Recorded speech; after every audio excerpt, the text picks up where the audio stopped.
Hello, my dear students. Welcome in this class. मैं BK राय आपका हार्दिक स्वागत करता हूँ। मेरे प्रिय छात्रों,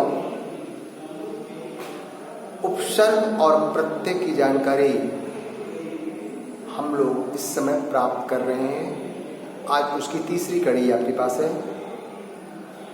और उस तीसरी कड़ी में हम आपसे रूबरू होंगे प्रत्यय कैसे पहचाने, इसकी कुछ विधियां हम आपको बताएंगे। क्योंकि प्रत्यय की पहचान करते वक्त आपसे कुछ न कुछ गलतियां हो जाया करती हैं। जो हमारे सामान्य छात्र हैं या जो हमारे अच्छे छात्र हैं, उनसे भी कुछ न कुछ छोटी मोटी गलतियां हो जाया करती हैं। ये चीजें आपकी पुस्तकों में देखने को नहीं मिलेंगे। आपको अपनी दिमाग का परिचय देते हुए इन चीज़ों को जानना होता है और आप पुस्तकीय ज्ञान से इन चीज़ों को सही रूप से नहीं जान सकते।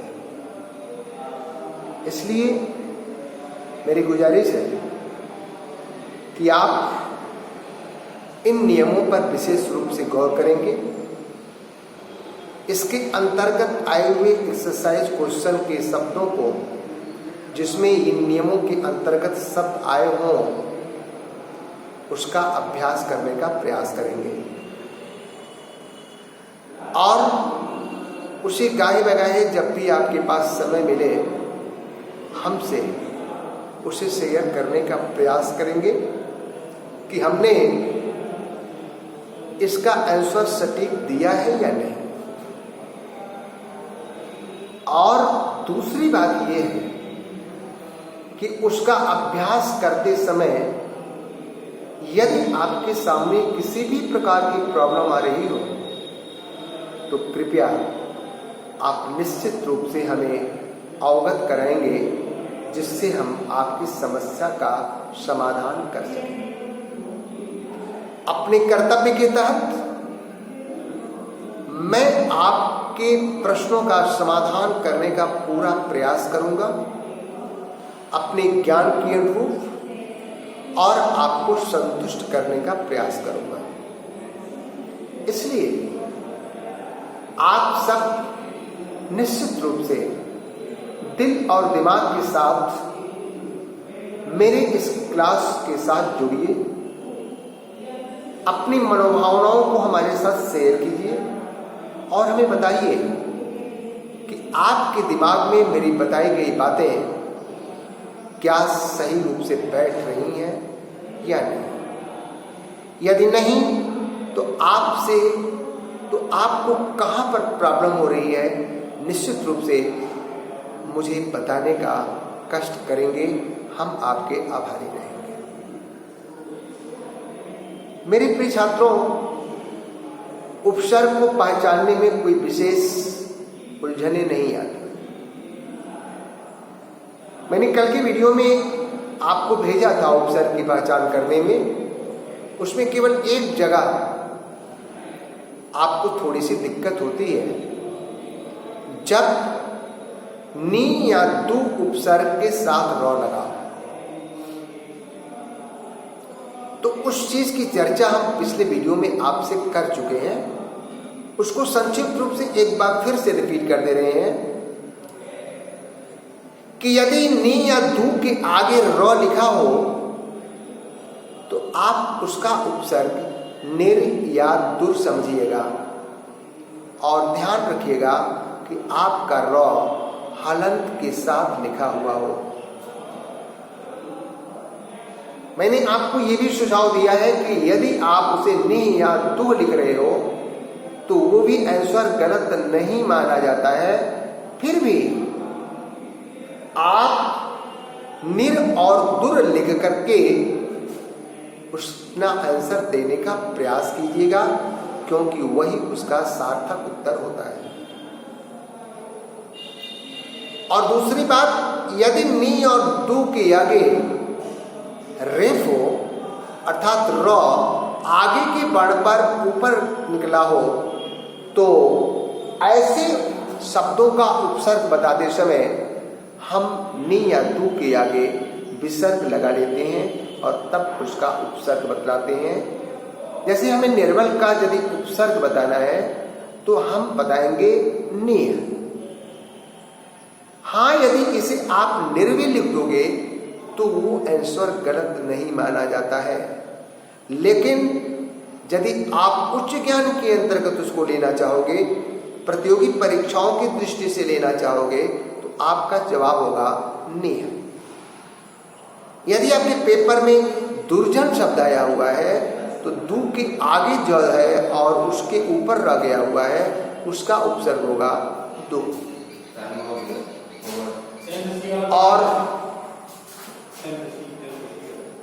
और दूसरी बात कि तो ये तो था आपके लिए उपसर्ग की बात है, लेकिन उपसर्ग के बाद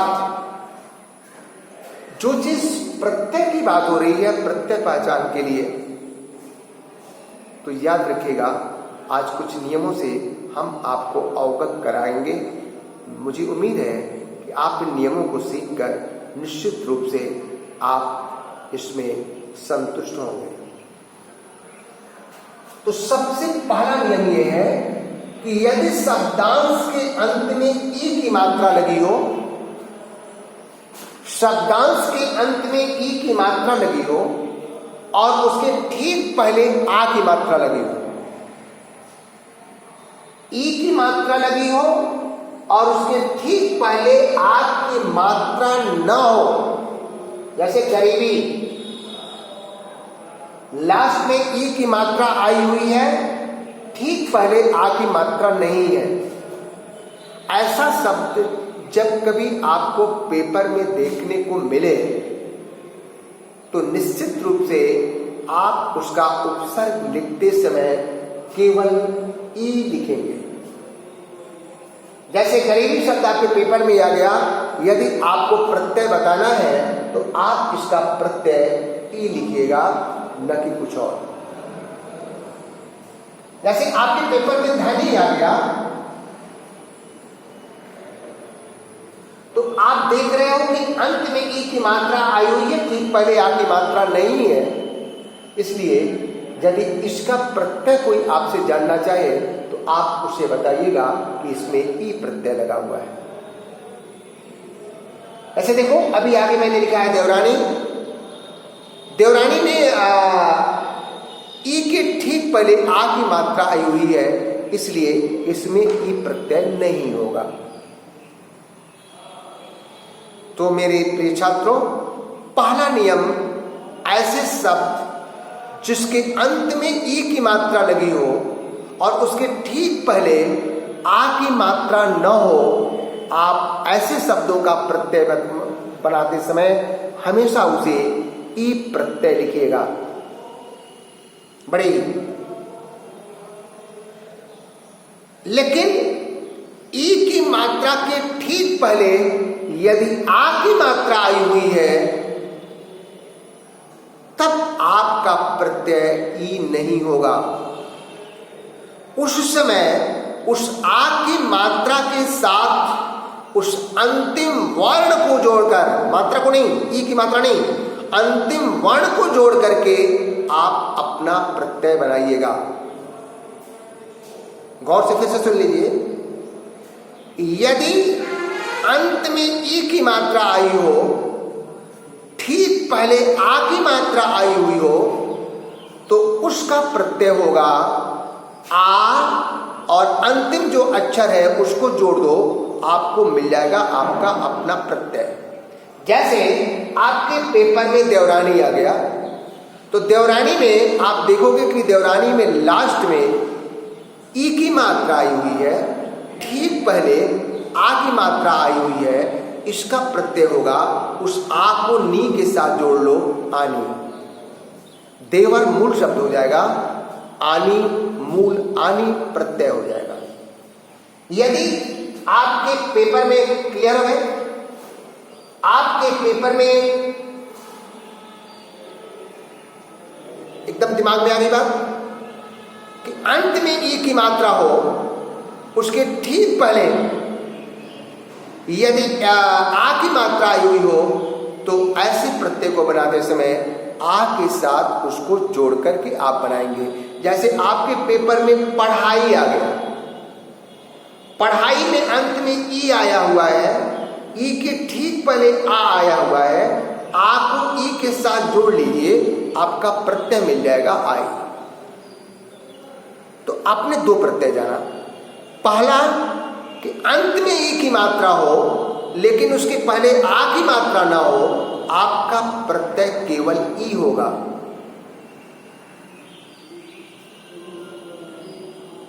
क्लियर? धनी ई की मात्रा आई है, ई प्रत्यय। गरीबी ई की मात्रा आई है, ई प्रत्यय। अब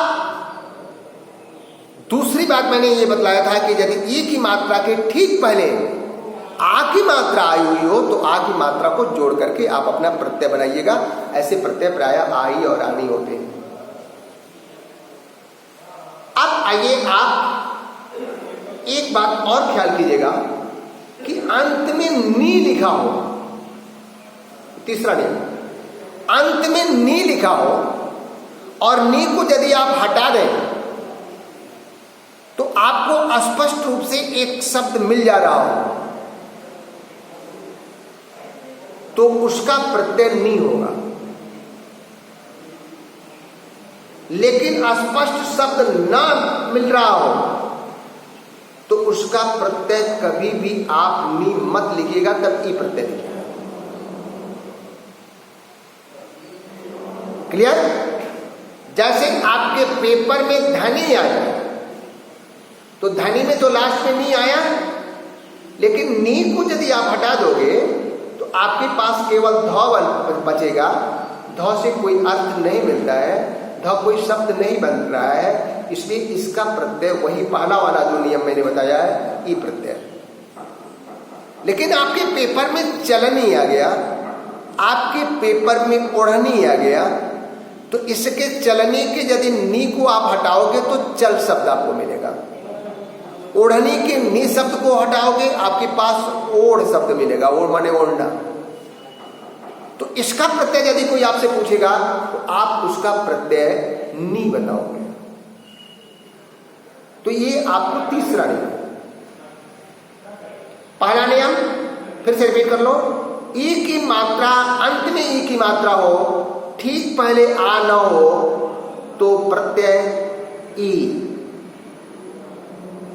अंत में ई की मात्रा हो, ठीक पहले आ की मात्रा हो तो उसका प्रत्यय आ के साथ अंतिम अक्षर जो आया है, जब ई है तो आई और ई नहीं है तो जो भी आया है, तो आई और आनी दो ही लगभग बनता है। और तीसरा मैंने बताया कि अंत में नी हो, स्पष्ट अच्छा नी हो, और नी को हटाने के बाद यदि आपको शब्द मिल रहा है तब तो नी प्रत्यय होगा, और यदि नी को हटाने के बाद आपको शब्द नहीं मिल रहा है तो उसका प्रत्यय केवल ई होगा। जैसे धनी में से नी को आप हटा, अभी मैंने बताया कि धनी में से नी को हटाओगे तो ध बचेगा, नथिंग, कुछ नहीं, तो इसका प्रत्यय ई है। लेकिन यदि आपके पेपर में चलनी आ गया है, ओढ़नी आ गया है, प्रतियोगी परीक्षाओं में ऐसे संदर्भित क्वेश्चन ज्यादा पूछे जाते हैं, तो यदि चलनी आ गया है, ओढ़नी आ गया है, इसमें से जब नी को आप हटाओगे तो चलनी में से नी को हटाओगे तो आपके पास बचेगा चल, और ओढ़नी में से नी को हटाओगे तो आपके पास बचेगा ओढ़, ओढ़ माने ओढ़ना, तो ये निश्चित रूप से इसका प्रत्यय नी हो जाएगा। और सबसे अधिक जो जानकारी आपको लेनी है वो है इक प्रत्यय के शब्द कैसे बनते हैं, जो आपके क्लास के साथ साथ प्रतियोगी परीक्षाओं में, बड़ी बड़ी प्रतियोगी परीक्षाओं में क्वेश्चन पूछे जाते हैं और लड़के लगभग डिस्टर्ब हो जाते हैं। तो इसकी भी जानकारी आप हमसे ले लीजिए। इसके 3 तरीके हैं। नंबर 1, यदि पहली अक्षर पर आ की मात्रा हो तो उसे और या आ में बदलें। जैसे साहित्यिक में से एक प्रत्यय आया हुआ है, आपका शब्द होगा साहित्य। लेकिन आपके पेपर में यदि आर्थिक आ गया है तो इसमें से यदि एक प्रत्यय निकालोगे तो आर्थ कोई शब्द नहीं होता है, तो उसके दूसरे वाले भाई को ले आओ, उसका दूसरा वाला भाई और वाला होता है, जुड़वा अपने संधि में मैंने आपको संधि की कहानी बताते वक्त बतलाया था। तो इसका मतलब यदि वो अर्थ नहीं है तो वो अर्थ होगा। तो अर्थात इसमें तो हमने अ जोड़ा और लेकिन इसमें आ जोड़ा। तो यदि आपकी मात्रा के साथ बना रहेगा तो आ ही लिखिएगा, और यदि नहीं बन पा रहा है तो अ जोड़ लीजिएगा। पॉइंट नंबर 2, यदि ए की मात्रा हो तो उसे ई या ए में बदल दीजिएगा। पहले अक्षर पर यदि ए की मात्रा है, जैसे आपके पेपर में नैतिक आ गया तो नैतिक में देखो ए की मात्रा आई हुई। अब ए की मात्रा को यदि हमको इस प्रत्यय है, यदि इसको हमको बदलना है, मूल शब्द लेना है, तो आपके पास शब्द तो बच रहा है नैत। तो नैत नथिंग का कोई शब्द नहीं होता, तो हम सोच लो कि ए की मात्रा को सर ने कहा था ई, तो इसको ई बना लो, शब्द आपको मिल जाएगा नीत। लेकिन यदि सैनिक पेपर में आ गया तो सैनिक में से एक प्रत्यय हटाओगे तो आपको शब्द तो मिला सैन, लेकिन वो शब्द नहीं होगा। आपको मैंने बताया था कि वह ई या ए होगा, अर्थात यहाँ पर ये मिलेगा ए सेना। और सबसे लास्ट है औ की मात्रा, यदि आपके पेपर में आया हुआ है तो औ की मात्रा को जब आप चेंज करोगे तो वह ऊ बन सकता है या ओ बन सकता है। ख्याल कीजिएगा, यदि आपके पेपर में लौकिक आ गया तो लौकिक का मूल हो जाएगा लोक, लोक मूल शब्द हो जाएगा, एक प्रत्यय हो जाएगा। लेकिन आपके पेपर में औद्योगिक आ गया तो यहाँ भी तो औ आया है, ये भी तो ओद्य होना चाहिए था, लेकिन ओद्य कोई शब्द नहीं होता, ये ऊ में बदलेगा। इसलिए औद्योगिक को जब आप चेंज करोगे तो ये उद्योग बनेगा। तो जहां तक मुझे उम्मीद है कि आप इन चीजों से वाकिफ हो चुके होंगे, ये चीजें आपके दिल दिमाग में आ चुकी होंगी। आज उपसर्ग और प्रत्यय की अंतिम कड़ी थी और इस अंतिम कड़ी से आप अच्छी तरीके से परिचित हो चुके होंगे, आपके दिल में सारी बातें आ चुकी होंगी। इन शब्दों के साथ आज मैं इस क्लास को विराम दे रहा हूँ। पुनः जब हम लोग मंडे के क्लास में आएंगे, मंडे को जब हम लोग अगला क्लास लेंगे और वीडियो जाएगा, तो आप आएंगे साहित्य को पढ़ने के लिए क्षितिज के साथ आएंगे। धन्यवाद। Okay, good bye.